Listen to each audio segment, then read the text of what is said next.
ಚಿಕ್ಕಪೇಟೆ ಅಂತ ಇಟ್ಕೊಬೇಕು. ನೀವು ಬಳೆಪೇಟೆಗೆ ಹೋದ್ರೆ ಬಳೆನೇ ಸಿಗುದು, ಚಿಕ್ಕಪೇಟೆಗೆ ಹೋದ್ರೆ ಬರೀ ಬಟ್ಟೆ ಸಿಗುದು. ಆಮೇಲೆ 9 ಗಂಟೆ ಆದ್ಮೇಲೆ ಕಿವಿ ಬೆಚ್ಚಗೆ ಮಾಡ್ಕೊಳ್ಳೋರು ಹೋಗ್ಬಹುದು. ನೀವು ದಯವಿಟ್ಟು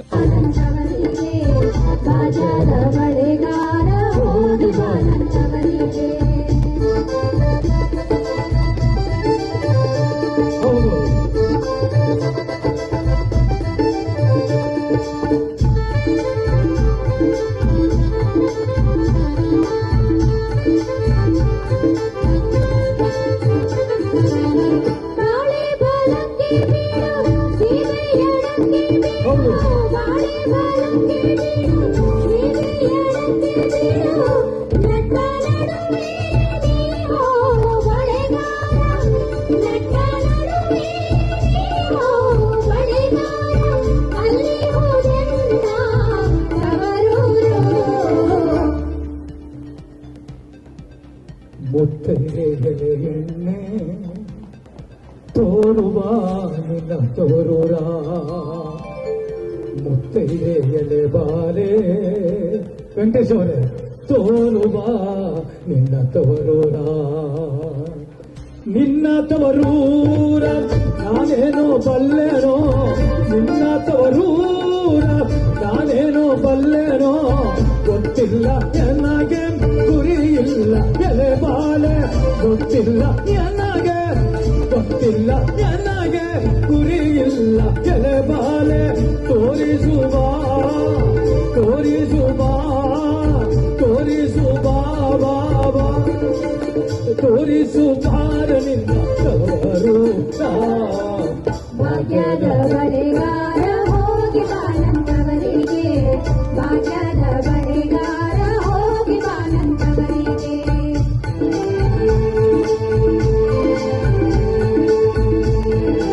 ಧನ್ಯವಾದಂತ ಗೌರವ, ಆ ಪ್ರೀತಿಗೆ ನಾನು ಬಂದಿದ್ದೀನಿ.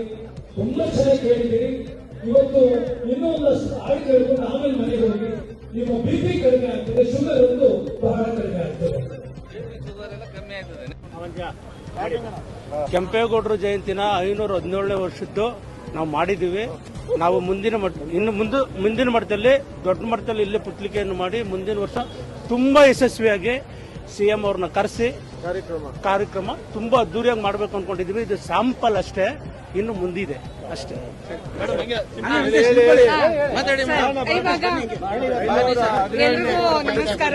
ಎಲ್ರಿಗೂ ನಮಸ್ಕಾರ. ಇವತ್ತು ಏನು 517ನೇ ಕೆಂಪೇಗೌಡರ ಜಯಂತಿ ಮಾಡ್ತಾ ಇದ್ದೀವಿ.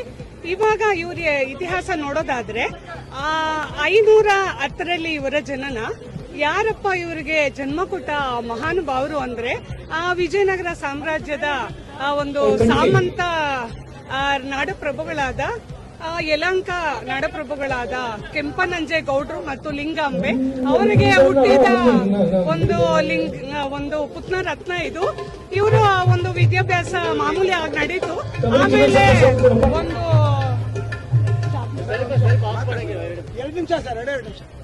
ಆಮೇಲೆ ಇವರ ವಿದ್ಯಾಭ್ಯಾಸ ಮಾಮೂಲಿಯಾಗಿ ನಡೀತು. ಹೀಗೆ ರಾಜೋಚಿತವಾದಂತಹ ಕತ್ತಿ ವರಸೆ, ಒಂದು ಕುದುರೆ ಸವಾರಿ, ಮಲ್ಲಯುದ್ಧ ಇದೆಲ್ಲ ಆಯ್ತು. ಇವರು ಇವರು ಹೀಗೇನೆ ಇವರು ವಿಜಯನಗರದ ಸಾಮ್ರಾಜ್ಯದ ಸಾಮಂತರಾಜರಾದ ಕಾರಣ ಹಂಪೆಗೆ ಯಾವಾಗ್ಲೂ ಭೇಟಿ ನೀಡ್ತಾನೆ ಇದ್ಲು. ಅಲ್ಲಿನ ಒಂದು ವಿಜಯನಗರ ಸಾಮ್ರಾಜ್ಯದ ಸುಸಜ್ಜಿತ ಒಂದು ನಗರ ನಿರ್ಮಾಣ ಇವರನ್ನ ಆಕರ್ಷಣೆ ಮಾಡ್ತಾನೆ ಇತ್ತು.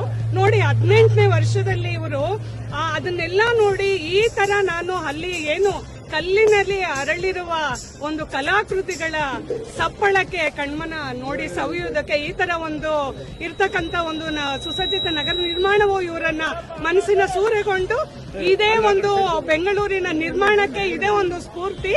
ಇದು 18ನೇ ವಯಸ್ಸಿನಲ್ಲಿ ಪಟ್ಟಾಭಿಷೇಕ ಆದ ನಂತರ ಇದು 1530ರಲ್ಲಿ ಕೃಷ್ಣದೇವರಾಯರು ಮರಣ ಆಗುತ್ತೆ. ಅದರ ನಂತರ ಅಚ್ಯುತಾನಂದರು ಅಲ್ಲಿ ಸಿಂಹಾಸನ ಏರ್ತಾರೆ. ಅವರ ಅನುಮತಿಯೊಂದಿಗೆ ತನ್ನ ಆಸೆ ಆಕಾಂಕ್ಷೆಗಳಿದ್ದ ನೋಡಿ ದೂರದೃಷ್ಟಿಯುಳ್ಳ 500 ವರ್ಷ ಹಿಂದೆ ಅವರು ಹಾಕಿಕೊಟ್ಟಂತಹ ಒಂದು ಬುನಾದಿ ಈಗಲೂ ಹಚ್ಚ ಹಸಿರು.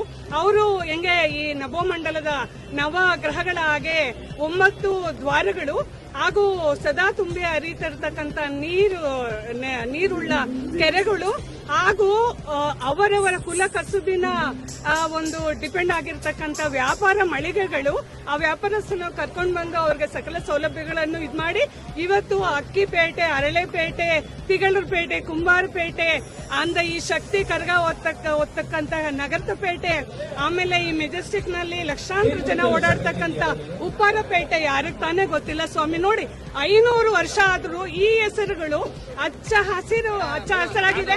ಈ ಒಂದು ಆದಾಯ ಇದರಿಂದನೇ ಇದೆ. ಸೊ ಈ ಶಬ್ದಗಳಲ್ಲಿ ನಮ್ಮ ಕೆಂಪೇಗೌಡರು ಹಚ್ಚ ಹಸಿರಾಗಿ ಇದ್ದಾರೆ.